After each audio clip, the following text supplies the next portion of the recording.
The rise in the economic development of India. Gupta traced the development of India from its independence in 1947 and China from 1949. The two countries started like any other underdeveloped economy at the agrarian level.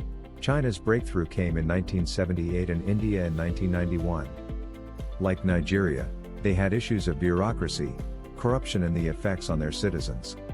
One of the ways that economies grow is through savings. The Chinese are 2 times more likely to save and invest than the Indians, with GDI, gross domestic investment, at 41% of GDP in China whilst India was 22.8%. The main differences between the economic development models of the two countries are that India's growth is homegrown and therefore more sustainable in the long run, and entrepreneurs have more incentives to want to succeed due to better property rights and high rate of education.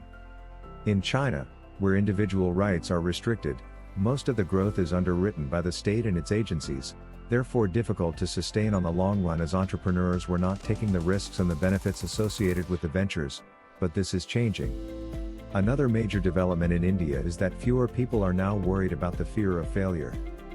The fear of starting a business and the risk of business failure stopped many people from starting their own businesses, but more people now take failure as an integral part of business success. The acceptance of that risk will allow more people to become entrepreneurs, and the more the number, the higher the number likely to succeed. In India, economic development stagnated after independence until the 1991 currency crisis because of the socialist agenda of Prime Minister Nehru. India's annual GDP growth rate averaged 6.08% per annum between 1951 and 2016. At one point, it was as high as 11.4% in Q1 2010 and as low as -5.2% in Q4 1979.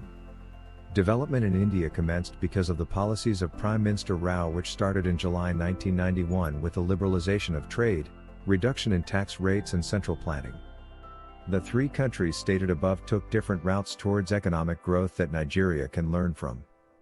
They did not follow the predetermined stages of economic development. Whilst Nigeria privatized some of its institutions, it was hampered by high levels of corruption and heavy reliance on income from crude oil. Like South Korea, even though the value of the currency fell, there was no increase in productivity, and too much reliance on the price of oil meant that the country was subjected to fluctuations in income due to the volatility in the price of oil.